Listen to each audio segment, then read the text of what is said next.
I'm really sorry. It's okay. Take your time and tell me slowly. Even though she was on the verge of tears, I gently encouraged my niece, who was trying to speak to me. Well, actually.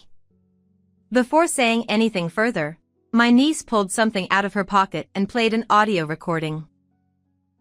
This is. I was shocked by the voice I heard and cursed my own foolishness. I had no idea the situation was so tragic and difficult. I wept at the overwhelming revelation and steeled myself for what I had to do next. My name is Kathy. I work at an IT company, where I am a hardworking career woman. Despite being a woman, I hold a position of responsibility and earn enough to live comfortably. Although I could live on my own, I live with my parents because my workplace is close to home, and I can also work remotely. I contribute financially to the household, and my parents prefer to live with me because they would be lonely otherwise. I have an older sister, who is 2 years my senior. She used to live happily with her kind husband and their daughter, Susan. However, her husband passed away from an illness 3 years ago. At his funeral, seeing my sister completely exhausted, I said, "Sis, why don't you come back home until things settle down? You also have Susan to think about." Thank you for worrying, Kathy. But I'll be fine.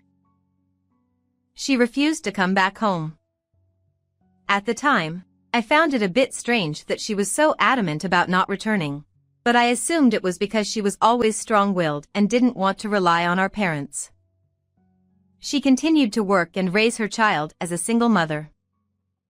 Knowing the burden on her increased after her husband's death, I stayed in frequent contact with her. She always reassured me that she was fine, repeating the same response each time. Despite our communication, my sister fell ill a year ago and passed away. We took Susan, still an elementary school student, into our home. Since coming to live with us, Susan seemed very down. I remembered her as a cheerful and energetic girl when her parents were alive. She used to be so lively. Losing both parents in quick succession must have been a terrible shock. I wanted her to regain her energy as soon as possible. I often saw my parents trying to talk to her, but she didn't respond. On days off, I suggested we go out together, but she wasn't interested. Not wanting to force her, I didn't push too hard. About 3 months passed, and Susan started apologizing to me, crying when my parents weren't around. Kathy, I'm sorry. What happened? Did something bother you? No, it's not that. But, I'm sorry. I was taken aback because she had never cried before. Her sudden tears surprised me. However, she wouldn't tell me why, just kept apologizing and crying. But she didn't cry when my parents were around, which made me increasingly curious. Another thing that puzzled me was how my parents suddenly started going on frequent trips a few years ago. While it was fine for them to travel occasionally, I couldn't see how they could afford it on my contributions and their pensions. My father had only been a manager at a small company, and after retiring, he hadn't worked because I supported them. My mother had been a housewife all her life and had never worked outside the home. Despite this, I ended up doing most of the household chores. Mom, Dad, it's fine to travel sometimes, but please save some money. You don't need to tell us that. We're careful with our spending. I worked hard for you all these years. And we don't have much time left. Don't say things like that. Then let us enjoy ourselves. Stop meddling in our affairs. All right. I tried to gently suggest they save money, but they brushed it off, saying they had little time left, which left me exasperated. Whenever they went on resort trips, Susan seemed like she wanted to tell me something but never did. I decided not to push her to speak until she was ready. A few months later, my father approached me, looking quite pleased. Oh, Kathy. Yes? What's up? Your mother and I are going on a week-long overseas trip soon. What? An overseas trip? How can you afford it? I just told you to save money. We came into a bit of money. From where? Does it matter? Let us create some memories in our old age. Your mother is right. Let us have this experience of traveling abroad. All right, fine. Although I found it suspicious that they wouldn't disclose the source of their money, I decided not to pry any further, thinking it was their money after all. We'll be off now. Take care of things at home. Got it. Have a safe trip. On the day of their trip, my parents left cheerfully, promising to bring back souvenirs. After seeing them off, I turned to go back to the living room and found my niece standing there, looking like she was about to cry. Realizing this situation couldn't continue, I decided to ask her what was wrong. Susan, what's the matter? Your grandparents have left for their trip. It's just the two of us now, so take your time and tell me anything. I'm sorry. As I gently asked her, she began to cry and apologize again. Unsure of what to do, I continued to encourage her. Kathy, actually. She took out her smartphone from her pocket and pressed play. The recording that played was filled with my parents' angry voices. What is this? No matter how I listened, it was clearly my parents' voices. However, they had never raised their voices like this before. I had never heard them shout like this, and I was shocked. Is this really Grandpa and Grandma? Yes. They often came over when my parents were still alive. Susan began to explain. According to her, my parents frequently visited her home when they were alive, constantly nagging and complaining. The complaints revolved around disapproval of my sister's marriage and irrational demands for money, claiming it was compensation for taking their daughter away. I was shocked to hear my parents were such people. Susan continued, saying they would often threaten her parents under the guise of visiting to see their granddaughter, extorting money from them. Every time they came, I would hide in my room. Your parents probably didn't want you to be frightened by their behavior. I think so too. But I was always terrified because they were constantly yelling at my parents. I see. That must have been tough. But how did you manage to record this? Susan explained that she had been given an old smartphone of her parents as a toy, and she happened to have it with her at the time, so she recorded their voices. I was grateful she had done this. I asked another question that had been bothering me. Susan, how often did they come to your house? I think it was almost every week. To think they visited my sister's family that often without my knowledge. Now that I thought about it, my sister and her husband had started to look more haggard every time I saw them. When I asked my sister if she was okay, she had said they were dieting together, which I had taken at face value. But in reality, it must have been the strain from my parents' demands that wore them down. I cursed myself for not pressing for the real reason. If I had noticed something was wrong sooner, this wouldn't have happened. I'm sorry for keeping it hidden. But I was scared of what Grandpa and Grandma might do if I told you. Susan began to cry again, and I held her close, regretting my lack of awareness. I'll protect you from now on, Susan. Don't worry. But what if they do something to you too? Don't worry about me. I won't lose to them. Let's get back at them together, okay? Yes. If I'm with you, I'm not scared. Let me help. Seeing the determination in her eyes, I nodded. During the week my parents were away, we made preparations. I felt even stronger with Susan by my side, so I asked her more. I recalled how frugal my sister and her husband had been. My sister had once told me they rarely carried cash, preferring to use bank transfers. If they gave money to my parents, it must have been through transfers. There would surely be some trace left. I began searching the house and soon found what I was looking for. I knew it. For all their greed, they weren't careful. Finding this passbook was too easy. I examined my parents' bank passbook and confirmed the amounts that had been deposited while my sister and her husband were alive. They transferred this much every month? No wonder they lived so frugally. Gripping the passbook, I trembled with anger. I decided to take the passbook to a private investigator to uncover the full extent of my parents' dealings with my sister and her husband. A few days later, I was summoned to the office. Here is the investigation report. I took the report from the investigator and began to read. No way. According to the report, my brother-in-law had been borrowing money from financial institutions to pay my parents.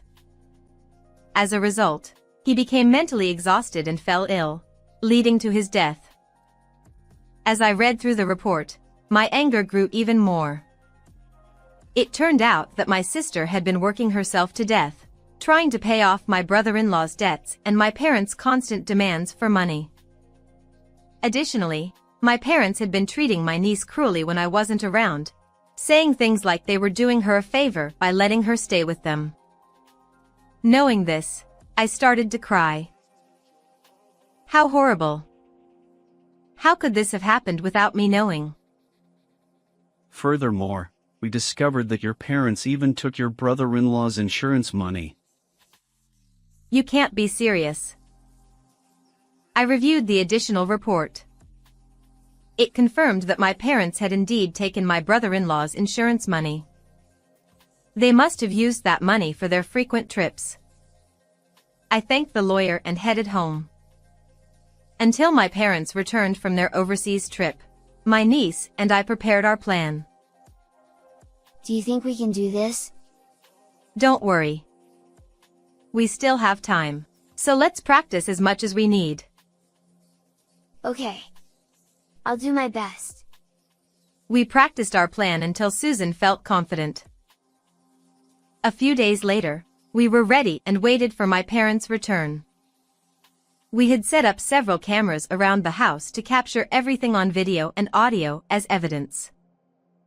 Of course, I had discussed this with my lawyer and received approval. We're home. Welcome back. Did you have fun? Yes, it was great. Where's Susan? We bought lots of souvenirs. Susan's doing her homework in her room. You must be tired from the trip, so why not rest for a bit? Yeah, that sounds good. How about some tea? All right, I'll make it. Shall I make it? No, I'll do it. I always make your father's tea.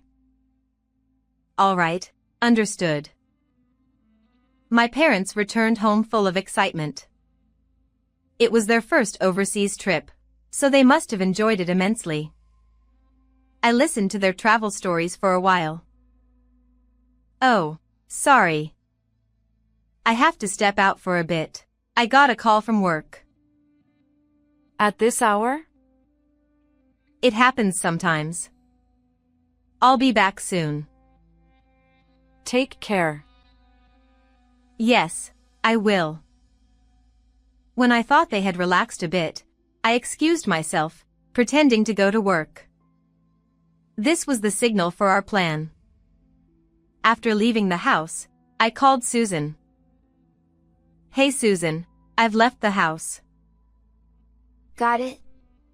Susan kept our call connected as she went to my parents. Ah, welcome back. Oh, Susan. We brought back lots of souvenirs. Well, thank you. But I need to talk to you. What is it? Speak up. Following my father's words, Susan played the recorded audio she had. Hey, where did you get that?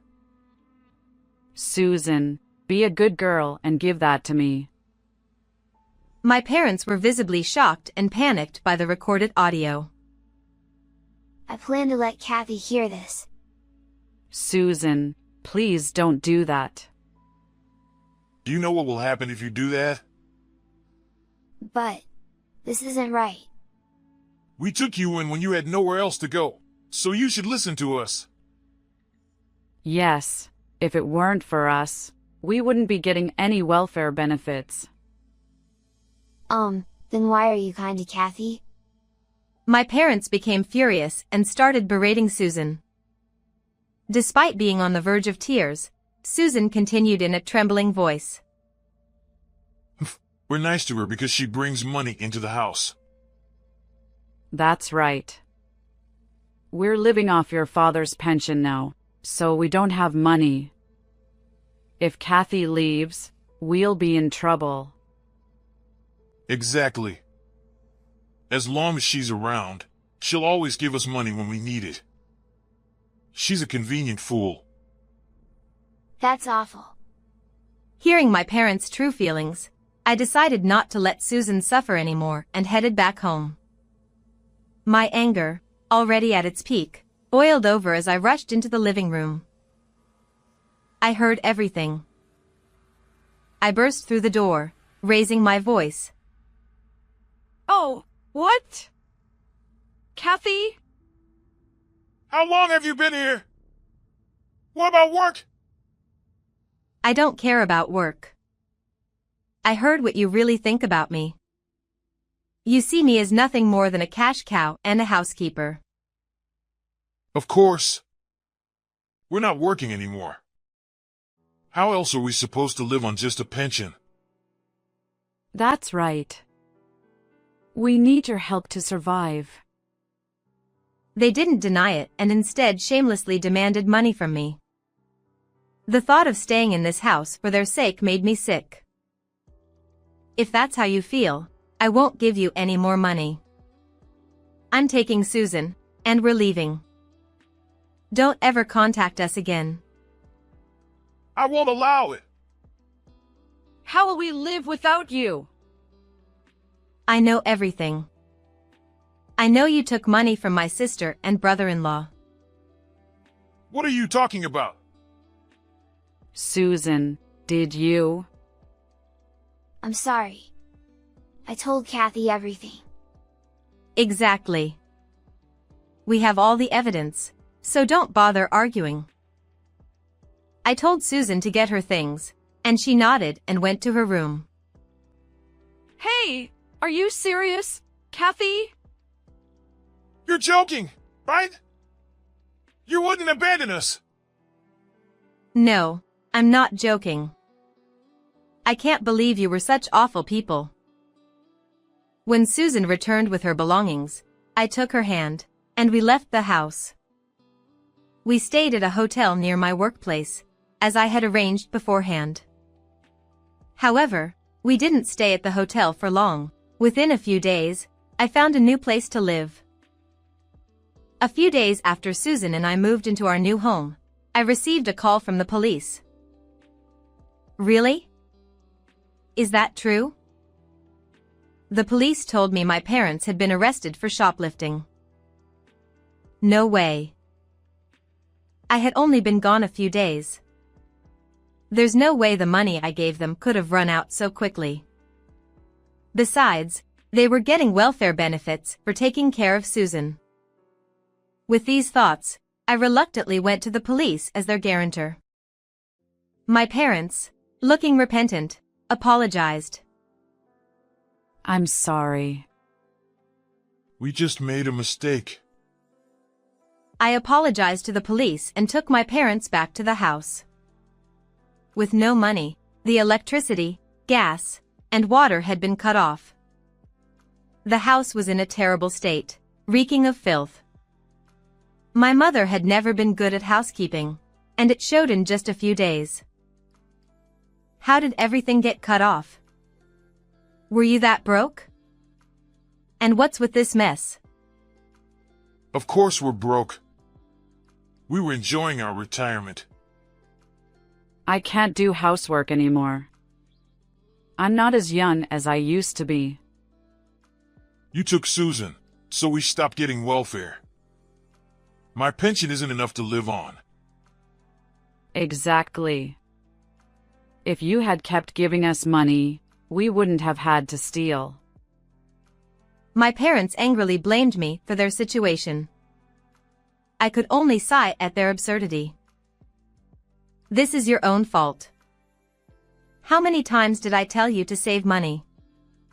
Yet you kept going on week-long trips every few months. Enough of that. Just give us the money. Pay for the utilities. We can't live here without them. And get a cleaning service. This place is uninhabitable. They kept demanding money and blamed everything on me. I was beyond anger. I was simply fed up. All right. You refuse to acknowledge your faults.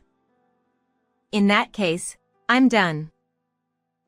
What? What are we supposed to acknowledge? I see. You won't admit your fault. Fine. This is the last time I'll speak to you. I'm cutting ties with you. Don't contact me again. I left the house. A month later, the house was vacant. The house, in my name, was sold, forcing my parents to leave. They had forgotten that detail. After some time had passed, I went to apologize to the neighbors for any trouble caused. They told me loan sharks had been lurking around, indicating my parents had turned to them for money.